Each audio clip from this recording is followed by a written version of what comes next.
Bueno, muy buenas noches para todos y bienvenidos nuevamente a este espacio académico de la Subdirección de Docencia y de la Unidad de Investigación Científica del Hospital Militar Central, el miércoles de epidemiología. Para el día de hoy estaremos revisando el tema de revisiones sistemáticas y estudios ecológicos. Nuestra conferencista el día de hoy es la doctora Laura Martínez. Ella es médico de la Universidad de los Andes y magíster en epidemiología también de la misma universidad. Bienvenida, doctora Laura, y bienvenidos todos a este espacio académico. Muchas gracias por su asistencia. Bueno, muy buenas noches. Para quienes no me conocen, mi nombre es Laura Martínez. Yo soy una de las epidemiólogas de la unidad de investigación. El tema que vamos a tratar hoy son revisiones sistemáticas y estudios ecológicos. Quisiera saber si me están escuchando y están viendo bien la presentación. Sí, señora. Listo, muchas gracias. Entonces, para iniciar, creo que siempre les traigo como una frase y esta es investigar, es ver lo que todo el mundo ha visto y pensar lo que nadie más ha pensado. Que es pues básicamente de donde nuevamente parten todas las investigaciones, que es básicamente de una observación. Entonces, en este caso, las revisiones sistemáticas que hacen parte, pues son una síntesis racional de la investigación, de investigaciones básicas. Son investigaciones observacionales y retrospectivas, donde se sintetizan resultados de múltiples investigaciones primarias, pero este tiene una característica especial y es la rigurosidad metodológica que se utiliza para responder preguntas pues específicas. El metaanálisis lo puse acá en un cuadro aislado un poco, pero que nos compete, digamos que no es el tema de la revisión, pero nos compete saber en qué consiste un metaanálisis debido a que las revisiones sistemáticas pueden o no terminar en uno. Y el metaanálisis es esa combinación numérica de los datos o la medida global del efecto de cada uno de los estudios que se revisan en la revisión, que se generan en las revisiones. ¿Por qué se hace una revisión sistemática? Pues básicamente porque cuando uno va a revisar un tema, nunca revisa solamente un artículo y se publican más de 2 millones de artículos al año. Entonces, digamos que pues todo esto está basado. Los dos puntos básicos que queremos dejarles con esta revisión el día de hoy es hacer una lectura crítica de las revisiones sistemáticas que encontramos y en caso de querer hacer una revisión sistemática, pues tener los puntos clave para poder desarrollarla. Y las revisiones sistemáticas, pues son la búsqueda de respuestas que definitivamente van cambiando con el tiempo y a medida que acumulamos evidencia, pues con una revisión de este tipo es mucho más fácil sintetizar o reunir ese tipo de información y poder analizarla. Esto hace referencia a la diferencia que hay entre una revisión narrativa y una revisión sistemática. La revisión narrativa está focalizada en un tema, la revisión sistemática básicamente debe responder una pregunta que está pues esquematizada y la estrategia de búsqueda en una revisión narrativa no está especificada. En una revisión sistemática claramente tenemos una estrategia de búsqueda de la que vamos a hablar pues un poco más adelante. Los criterios de selección en una revisión narrativa nuevamente no son criterios que sean específicos. Todo lo que se encuentra en la literatura puede resultar como aporte para la revisión narrativa. En la revisión sistemática, todos estos criterios de selección están rigurosamente estipulados. Y en el análisis de información, en la revisión narrativa, pues esto es variable dependiendo de lo que los autores quieran mostrar. Y en la revisión sistemática, nuevamente, la parte crítica y la rigurosidad de todos estos procesos. Y la síntesis de la revisión narrativa tiende a ser un poco más cualitativa. En las revisiones sistemáticas no siempre hay una parte cuantitativa, pero pues digamos que lo ideal es que si se tiene la forma de medir el efecto, pues esto resulte en la parte cuantitativa o en la estimación de ese efecto de todos los estudios. Cuando se necesita una revisión sistemática, pues cuando existe una pregunta puntual para responder, porque eso nos da como una efectividad clínica a toda la evidencia que se ha encontrado. Cuando hay varios estudios primarios y hay una incertidumbre marcada que se quiere resolver, también se puede utilizar una revisión sistemática o simplemente para hacer una revisión sobre un tema que queramos abordar. Estos son como los pasos importantes al revisar y al querer hacer una revisión sistemática, que son definir nuevamente la pregunta de investigación. Ya les voy a hablar pues de cada uno de estos pasos.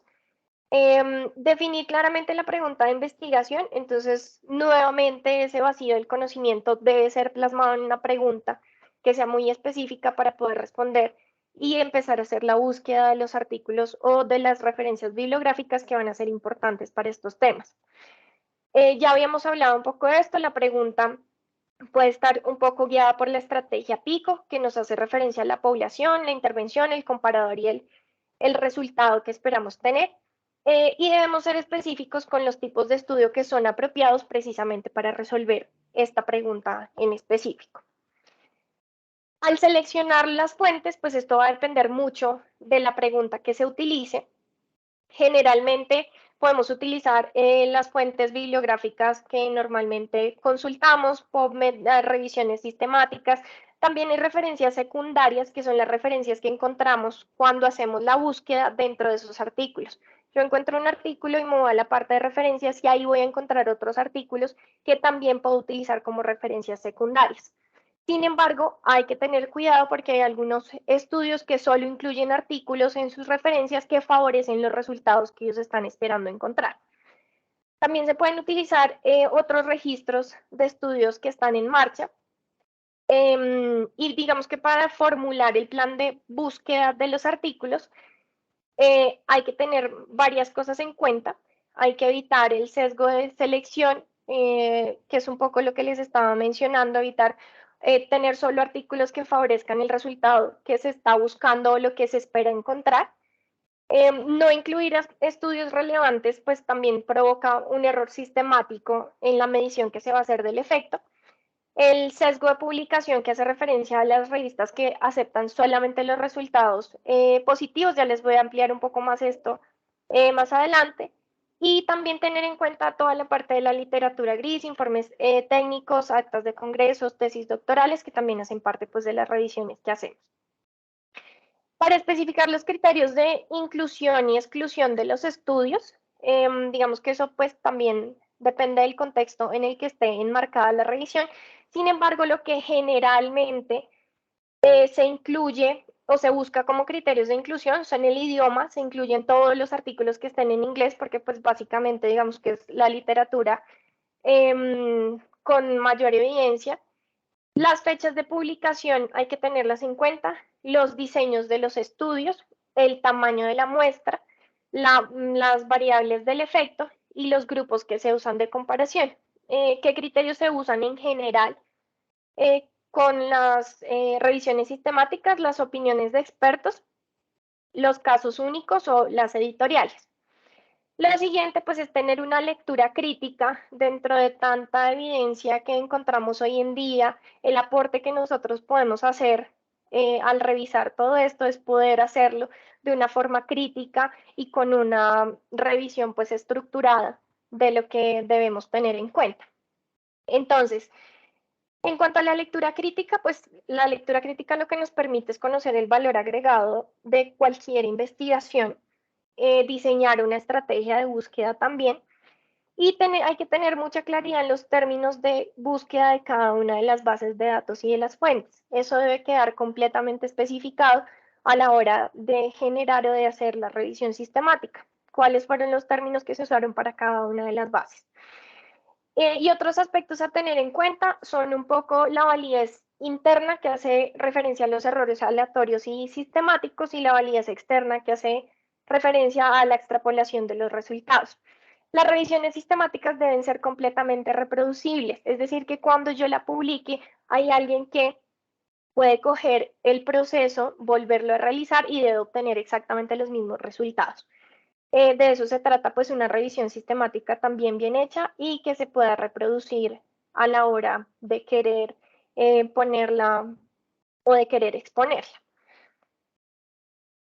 En cuanto al registro de los datos y la evaluación de la calidad, entonces hay que registrar todos los artículos que se utilizan en un formato determinado y existen muchas escalas o criterios para establecer la validez de los estudios, limitar un poco los sesgos e interpretar los resultados. En cuanto a validez interna, nuevamente para evitar errores sistemáticos o sesgos mediante pues, el diseño de los estudios. Y en cuanto a la validez externa, lo que hablábamos de extrapolar o poder llevar esos resultados a otra población.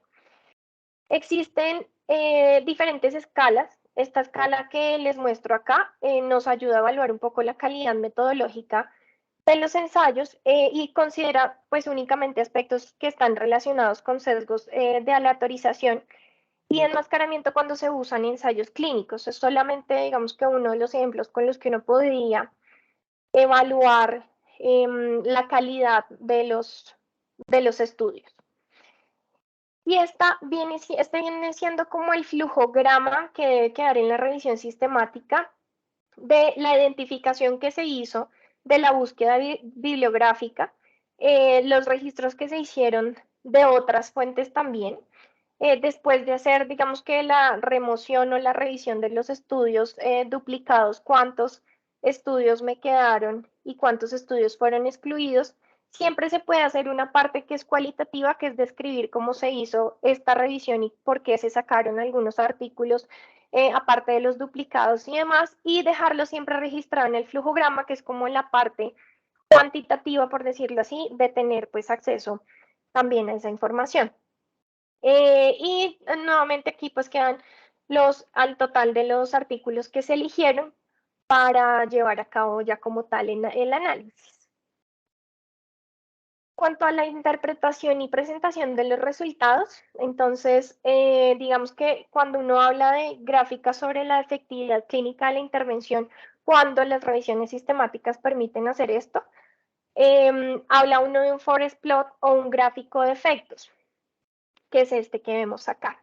Entonces, este fue un estudio, una revisión sistemática que hicieron sobre el efecto en la recidiva del sangrado con los inhibidores de bomba de protones versus los antagonistas H2. Entonces, si ustedes observan acá, pues cada uno de los estudios está representado, el OR de cada uno de los estudios está representado por el cuadrado. El cuadrado y el tamaño del cuadrado depende de lo que se haya incluido en cada uno de los estudios y eso pues varía con cada una de las informaciones. Y la línea horizontal que hace referencia al intervalo de confianza y a la precisión. Entre más larga sea esta línea, menor precisión se encuentra en el estudio. Y eso probablemente está relacionado también con el tamaño de la muestra. Esta línea del medio es el 1, que es el valor del no efecto, hacia mi lado izquierdo, que es este lado, favorece, digamos que la intervención con los inhibidores de protones. B1, que la mayoría de cuadrados están hacia la izquierda, entonces tienden a favorecer el efecto de los inhibidores de bomba de protones. Sin embargo, hay 9 estudios que cruzan la línea de no efecto. Entonces, eso lo que quiere decir es que a pesar de que pareciera que todos los estudios favorecen los inhibidores de bomba de protones, en realidad no tienen una significancia estadística para poder pues precisar esa información. Y este rombo es el resultado del metaanálisis que se hizo, o sea, de la estimación de la medida de todos los estudios. Y lo que quiere decir esto, digamos que aquí con un OR de 0.4, el rombo en la mitad tiene una línea horizontal que es su intervalo de confianza. Y este OR con un valor de 0.4 no cruza la línea de no efecto, lo que quiere decir que en realidad, pues en la mayoría de estudios o la conclusión es que sí se tiene algo estadísticamente significativo que indica que los inhibidores de bomba de protones sí tienen o favorecen el efecto que ellos están buscando sobre la recidiva del sangrado. En cuanto al análisis, digamos que cuantitativo, se deben tener varias cosas en cuenta. Una es comprobar si los resultados del estudio se pueden combinar. Los estudios tienen que ser básicamente pues muy homogéneos. Esto digamos que no vamos a ahondar mucho en el tema de cómo evaluar la heterogeneidad de los estudios, pero pues es necesario hacerlo para al final tener medidas que sean comparables y estudios que al final sean comparables también. Se evalúa la heterogeneidad, se estima pues la medida del resumen del efecto o el tamaño del efecto, que es lo que se hace en los estudios, en algunas revisiones sistemáticas con los metaanálisis cuando los datos lo permiten. Y la presentación pues de los resultados. En cuanto a la heterogeneidad, digamos que hay varias cosas que evaluar. Busca que los estudios no sean diferentes entre sí y que las medidas también se compartan para poder hacer el análisis. Se miran los intervalos de confianza, hay test que buscan también homogeneidad y el análisis estadístico, que también se pueden hacer pruebas que tengan en cuenta pues la heterogeneidad. No vamos a hacer énfasis en esto porque pues digamos que no es por ahora la idea de la revisión, pero sí que lo tengamos en cuenta para cuando leamos y cuando queramos hacer una revisión sistemática. Y la medida del efecto para combinar pues, los resultados, entonces hay que describir siempre las medidas de los efectos del tratamiento y calcular los efectos del tratamiento global como un promedio ponderado de la medida, que fue lo que acabamos de ver en el forest plot. El OR, digamos que es la principal medida de efecto en el metaanálisis, que tiene pues enlaces binarios que son muerte o sobrevida. Cuando hay datos continuos, estos se pueden expresar como diferencia de medias. Y el número necesario de pacientes a tratar con el nuevo manejo para producir el evento de interés también puede ser una medida de efecto que nos puede ayudar con la comparación. Otra cosa importante que se debe tener en cuenta en las revisiones sistemáticas es la evaluación de sesgos. El sesgo de publicación puede causar una heterogeneidad en los resultados del metaanálisis. Digamos que el sesgo de publicación se puede evaluar mediante una gráfica que compara pues, el efecto específico de la medida que estemos utilizando. Entonces les voy a explicar aquí un poco, digamos que la gráfica. Y aquí lo que nos muestra, entonces, en la gráfica que les estoy señalando a mi lado izquierdo, la medida del efecto es en el eje X, que está representada por la magnitud del efecto, y el eje Y, que está dado por la precisión del efecto, que suele estar relacionado también con el tamaño muestral. Ese eje también puede estar representado por el inverso de la varianza o por el error estándar. Entonces, cuando uno ve esta gráfica, que es como un embudo hacia arriba, digamos que no hay sesgo de publicación porque la medida del efecto pues se va relacionando con la precisión. Y cuando uno ve esta gráfica que está hacia la derecha, entonces ven ustedes que al formar un embudo falta como la parte izquierda. Eso quiere decir que todos los estudios tienden hacia un mismo lado. Y eso pues tiene que ver dependiendo de lo que se haya manejado con el eje Y o el tamaño de la muestra o la varianza. Entonces, eso es como la forma de interpretar la gráfica. Otro tipo de sesgos que se pueden presentar también en las revisiones sistemáticas son el sesgo de selección, que hace referencia pues a las diferencias sistemáticas que existen entre los grupos de pacientes. La asignación aleatoria protege un poco esa parte del sesgo de selección y garantiza la comparación entre ambos grupos. Y el sesgo del observador, entonces, digamos que en las revisiones sistemáticas, pues no se puede realizar un enmascaramiento completo de los autores de los diferentes artículos porque siempre pues están expuestos, pero lo ideal sería poder mantener como ese enmascaramiento hasta el final.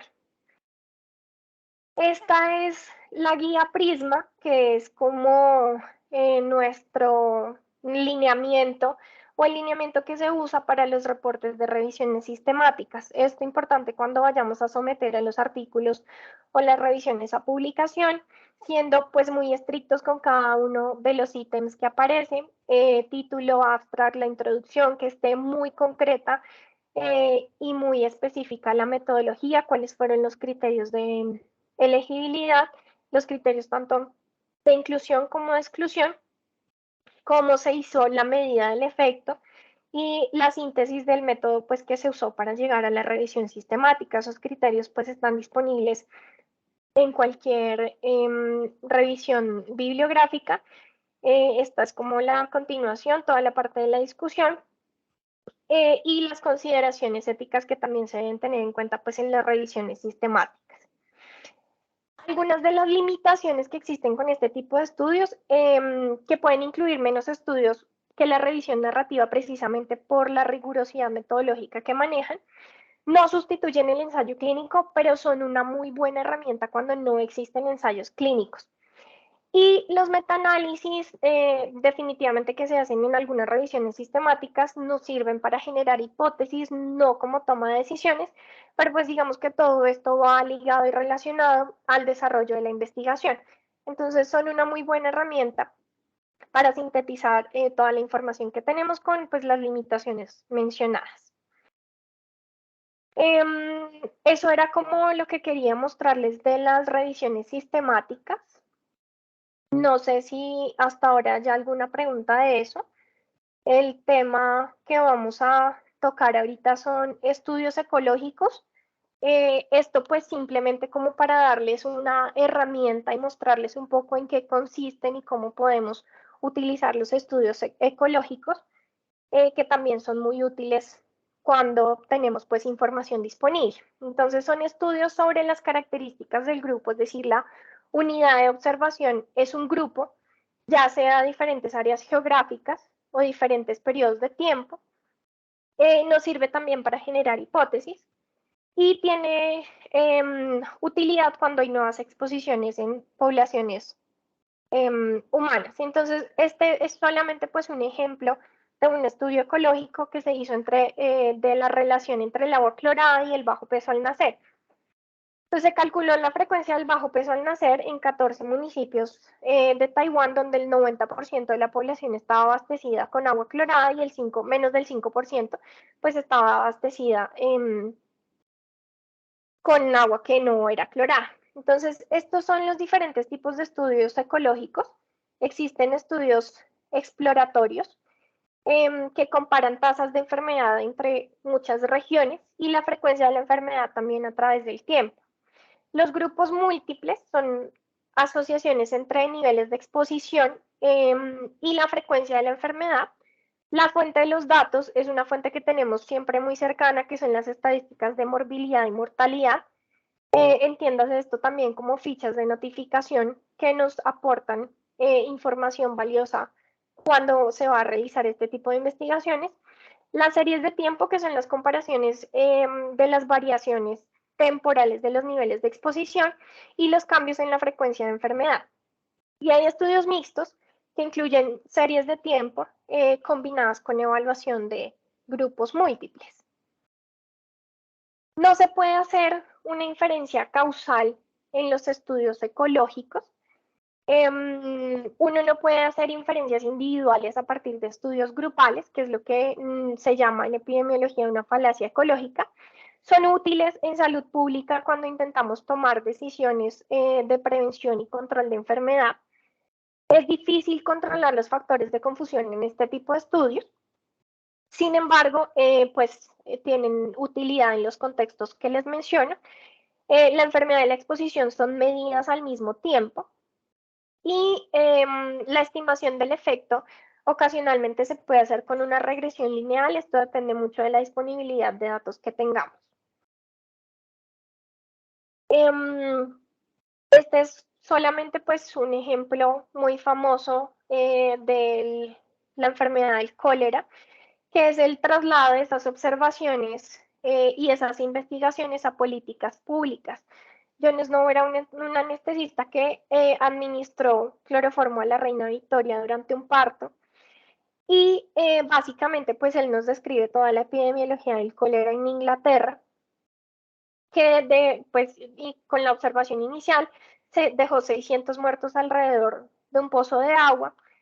Jon Snow tenía una teoría que era un poco diferente a la teoría que planteaba el gobierno en ese momento. La teoría miasmática era la que apoyaban en ese entonces, que era un miasma, una nube próxima a la superficie de la Tierra, que a baja altitud tenía mayor riesgo de contraer cólera, y Jon Snow, a partir de los datos observacionales, entonces digamos que su teoría era que la transmisión de la enfermedad era a partir del agua contaminada. Entonces, eso pues simplemente para contarles que nuevamente de las observaciones nacen no solamente estudios, sino políticas públicas y representaciones o hallazgos que implican toma de decisiones también no solo en salud, sino en muchos aspectos pues de la vida. ¿Y cuáles son las ventajas de los estudios ecológicos que permiten investigar diferencias entre grupos cuando yo voy a hacer una aproximación inicial a un grupo distribuido por área geográfica o alguna otra característica? Pues esto me permite una visión global de las características y de la investigación. Se realiza en un corto tiempo y tiene un bajo costo y se puede utilizar como un primer paso para la evaluación de una asociación, si bien no se puede pues, hacer una inferencia causal. Y se pueden obtener datos a nivel grupal en circunstancias que normalmente son difíciles de medir a nivel individual. Por ejemplo, la exposición solar en un área geográfica es mucho más fácil de medir si yo tengo pues en una población que hacerlo con cada individuo personalmente. ¿Y cuáles son las desventajas? Lo que les mencionaba de que es más difícil controlar las variables confusoras. Es susceptible de sesgos y nuevamente pues no se pueden hacer inferencias sobre el riesgo individual de cada uno de los participantes. Y quería terminar con esta frase: cada día sabemos más y entendemos menos, pero espero haber hecho un poco de claridad en esos dos puntos: cómo revisar o cómo leer críticamente una revisión sistemática y cuáles son las cosas más importantes a tener en cuenta cuando queremos llevar a cabo una revisión sistemática. No sé si tengan alguna pregunta. Muchas gracias a la doctora Laura por su presentación. Creo que son dos temas muy importantes que a veces dejamos en el olvido. Esta presentación yo creo que nos invita a que hagamos nuevas revisiones sistemáticas en el hospital y que nos animemos a hacer estudios ecológicos que no son tan comunes de hacer. No sé si alguno tiene alguna pregunta aquí en el chat.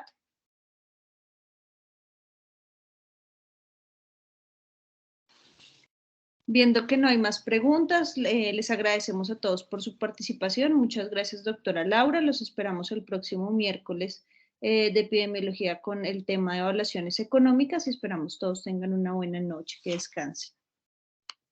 Muchas gracias. Muchas gracias. Buenas noches, doctora. Muchas gracias.